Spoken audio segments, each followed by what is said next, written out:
বিসমিল্লাহির রহমানির রহিম। প্রিয় গোলাপগঞ্জবাসী, আসসালামু আলাইকুম রহমতুল্লাহি ওয়া বারাকাতুহু। হিন্দু ভাইদের প্রতি রইল আদাব। দীর্ঘ 17 বৎসর স্বৈর শাসকের নিপীড়ন, নির্যাতন, গুম খুনের অবসান ঘটে গত 5ই আগস্ট স্বৈর শাসক শেখ হাসিনা পালিয়ে যাওয়ার মধ্য দিয়ে। দেশব্যাপী বৈষম্য আন্দোলনের অংশ হিসাবে গোলাপগঞ্জ থানায় ঢাকা দক্ষিণে ছাত্র জনতা মিছিল বাইর করে। এই মিছিলে পুলিশ, বিডিআর, আওয়ামী লীগ, যুবলীগ, ছাত্রলীগের সন্ত্রাসীরা বৃষ্টির মতো গুলিবর্ষণ করে আমাদের 7 ভাইকে শহীদ করেছে এবং 2 থেকে 250 ভাইকে গুলিবিদ্ধ করেছে, যারা এখনো উসমানী এবং বিভিন্ন ক্লিনিকে চিকিৎসাধীন অবস্থায় রয়েছে।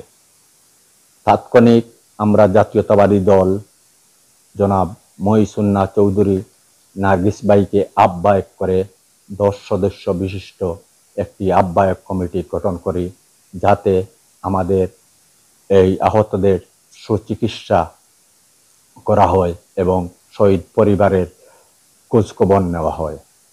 5ই আগস্ট শেখ হাসিনা পালিয়ে যাওয়ার সাথে সাথে আমাদের দলের ভারপ্রাপ্ত চেয়ারম্যান জনাব তারেক রহমান আমাদেরকে নির্দেশ দিয়েছেন, যাতে করে কোনো অবস্থায় কোনো সরকারি প্রতিষ্ঠানে, কোনো ব্যবসা প্রতিষ্ঠানে কারোর বাড়ি করে হামলা না করা হয়।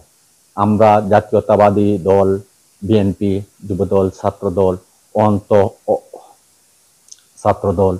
অনন্ত প্রহরীর মতো পাহারা দিয়ে সক্ষম হয়েছি। গোলাপগঞ্জে 7 জন শহীদ হওয়ার পরও কোনো অপ্রীতিকর ঘটনা ঘটেনি। শহীদদের পরিবার থেকে ইতিমধ্যে মামলা দায়ের করা হয়েছে। এই মামলায় জাতীয়তাবাদী দলের এবং নিরীহ কিছু মানুষের নাম অন্তর্ভুক্ত রয়েছে।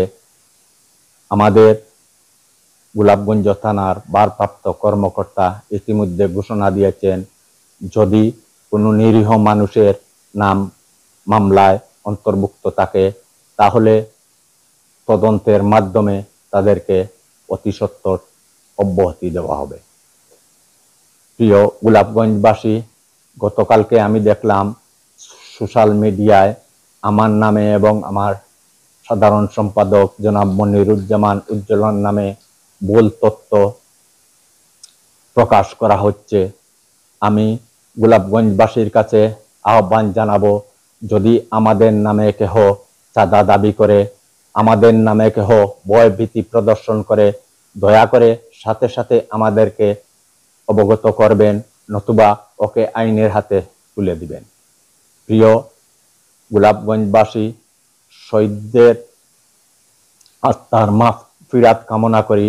আল্লাহ পাক রব্বুল আলামিন যেন তাদেরকে শহীদি মর্যাদা দান করেন এবং জান্নাতুল ফেরদৌস নসিব করেন, এবং যেসব ভাইয়েরা এখনো অসুস্থ অবস্থায় বিভিন্ন হাসপাতালে, ক্লিনিকে রয়েছেন, তাদের যেন আল্লাহ অতি দ্রুত সুস্থতা দান করেন। পরিশেষে আবারও গোলাপগঞ্জবাসীর কাছে আমার আহ্বান, যদি আমাদের নামে কেহ আপনাদের কাছে চাঁদা দাবি করে, আমাদের নামে ভয়ভীতি প্রদর্শন করে, দয়া করে আমাদেরকে সাথে সাথে অবগত করবেন, নতুবা ওকে আইনের হাতে তুলে দিবেন। আমি পরিশেষে আবারও সবাইকে ধন্যবাদ জানিয়ে আমার বক্তব্য শেষ করছি। খুদা হাফেজ। বাংলাদেশ জিন্দাবাদ। তারেক রহমান জিন্দাবাদ। সবাইকে ধন্যবাদ।